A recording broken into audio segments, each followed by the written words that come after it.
नमस्कार दोस्तों, अपने आपके YouTube चैनल एजे टेक्निकल भारत में आपका स्वागत है। तो दोस्तों, आज की वीडियो में हम बात करने वाले हैं RCCB वर्किंग प्रिंसिपल, मतलब RCCB कैसे काम करती है और साथ ही साथ इसकी फुल फॉर्म बताएंगे और RCD क्या होती है और इसके पोल बताएंगे, ये कितने पोल में आती है। ठीक है, तो दोस्तों बने रहे इस वीडियो में और वीडियो अच्छी लगे तो लाइक करना, शेयर करना, कमेंट्स करना और चैनल को भी सब्सक्राइब कर लेना। तो दोस्तों वीडियो स्टार्ट कर लेते हैं। दोस्तों मेरे पास एक RCCB है और ये सीमेंस कंपनी की है और ये 63 एम्पियर और जो इसका मिली एम्पियर है वो 300 मिली एम्पियर दे रखे हैं। ठीक है, और ये इसका टेस्ट बटन होता है और ये ऑन ऑफ स्विच होता है। ठीक है दोस्तों, ये टेस्ट बटन जो होता है ये RCCB टेस्ट करने के लिए होता है। RCCB खराब तो नहीं है। तो ये कैसे काम करता है, ठीक है, इसमें हम सप्लाई देंगे तो ये काम करेगा। ठीक है, जब सप्लाई देंगे तो जब हम इसे दबाते हैं, ठीक है, तो ये ट्रिप होनी चाहिए। ठीक है, अगर ये ट्रिप नहीं होगी तो हमारी RCCB खराब है। मैं आपको बता देता हूँ, इसमें कोई सप्लाई नहीं है, ये बिगर सप्लाई के काम नहीं करता। जैसे कि मान लो इसमें कोई सप्लाई नहीं है, ठीक है, और मैं इसे दबा देता हूँ, ठीक है, कितना भी प्रेस कर लूँ तो ये ट्रिप नहीं हो रहा।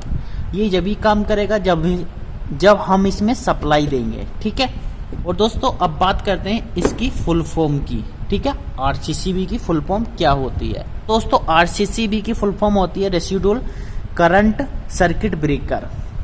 और दोस्तों RCD क्या होता है, दोस्तों RCD जो होती है हमारी, ये RCCB को ही हम RCD कहते हैं, कहीं कहीं पे हम RCD बोल देते हैं।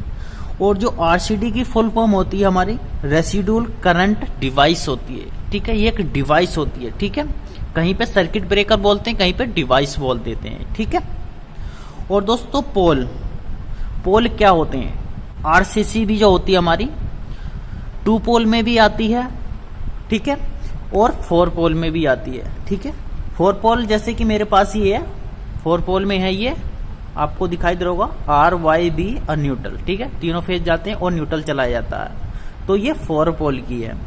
जैसे कि मान लो 2 पोल में क्या होता है, 2 पोल में आपको 2 पोल मिलते हैं। ठीक है, आपको फेस मिल जाएगा और न्यूट्रल मिल जाएगा। ठीक, और 4 पोल में आपको इस तरह से आपको 4 पॉइंट मिल जाते हैं, इसमें आपको RYB और न्यूट्रल मिलता है। अब इसके वर्किंग प्रिंसिपल को समझते हैं कि यह कैसे काम करती है, तो मैं एक सर्किट के द्वारा आपको समझाऊंगा। ठीक है, जैसे कि मान लो हमने यहाँ पे एक RCCB लगा दी है। ठीक, ये हमने RCCB लगा दी है। ठीक है, इसमें हमने फेस दे दिया और एक न्यूट्रल दे दिया। ठीक है, और इसके आउटपुट से हमने सप्लाई निकाल ली है। ठीक है, और अब क्या दोस्तों, यहाँ पे मैं एक इक्विपमेंट ले लेता हूँ, कोई फैन ले लेता हूँ या मोटर ले लेता हूँ, कुछ भी आप ले सकते हैं। जैसे कि मान लो मैंने यहाँ पे एक मोटर ले ली है। ठीक है, ये मोटर मैंने ले ली है। ठीक है, ये मोटर है, फेस और न्यूट्रल दोनों चले जाएंगे। ठीक है, ये हमारे फेस और न्यूट्रल चले गए मोटर के अंदर। ठीक, और मोटर की बॉडी जो होती है हमारी अर्थिंग होती है, ग्राउंड होती है। ठीक है, मैंने ये ग्राउंड कर दी है। ठीक, जैसे कि दोस्तों मैंने इसमें सप्लाई दे दी है। ठीक है, क्या होता है, जो हमारा करंट होता है वो इस तरह चलता है, फेस से न्यूट्रल की तरफ चलता है और एक बार हमारा न्यूट्रल से फेस की तरफ चलता है। ठीक है, तो जैसे कि मान लो हमारे फेस में 5 एम्पियर करंट जा रहा, मतलब बह रहा, तो जो हमारा मोटर है चल रही है। ठीक है, तो मोटर चल रही है, जो कोइल है, इसके थ्रू होता हुआ हमारा न्यूट्रल में भी हमारा 5 एम्पियर करंट आना चाहिए।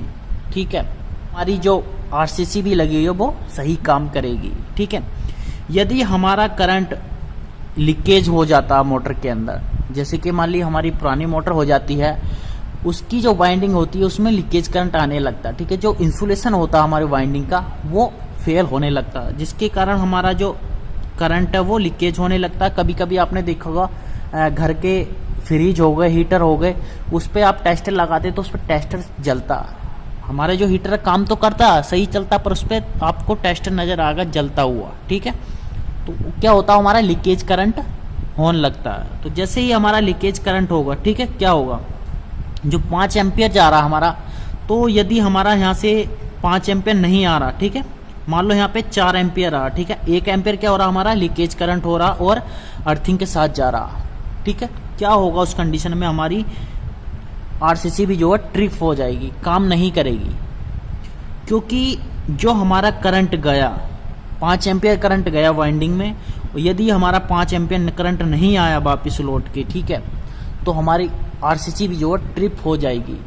यदि हमारा 5 एम्पियर गया और न्यूट्रल में हमारा वापस हमारा 5 एम्पियर आ रहा, तो हमारी आरसीसी भी जो है सही काम करेगी। भाई यदि हमारा करंट जो होगा अनबैलेंस हो जाता है, तो हमारी आरसीसी भी जो है रेसिडुअल करंट सर्किट ब्रेकर ये हमारा ट्रिप हो जाती है। तो यदि थोड़ा सा भी लीकेज करंट हो जाता है, ठीक है, यदि हमारा कोई फेस पे हाथ भी टच हो जाता ना, तो ये आरसीसी भी जो है एकदम ट्रिप कर देती है, ठीक है। दोस्तों एक हमारी ईएलसी भी होती है, ठीक है, इसकी फुल फॉर्म होती है अर्थ लीकेज सर्किट ब्रेकर, ठीक है। तो दोस्तों ईएलसी भी जो होती है वो कैसे काम करते हैं? ईएलसी भी दोस्तों जब हमारी मोटर होती है, जैसे कि ये मोटर है, ठीक है, इसमें फेस न्यूट्रल मैंने दे दिया, ठीक है, और अर्थिंग भी लगा दी है, ठीक है। तो ये जब काम करेगी दोस्तों जब इसमें अर्थिंग लगी होगी, ठीक है, कोई भी इक्विपमेंट है उसकी बॉडी पे अर्थिंग लगी होगी।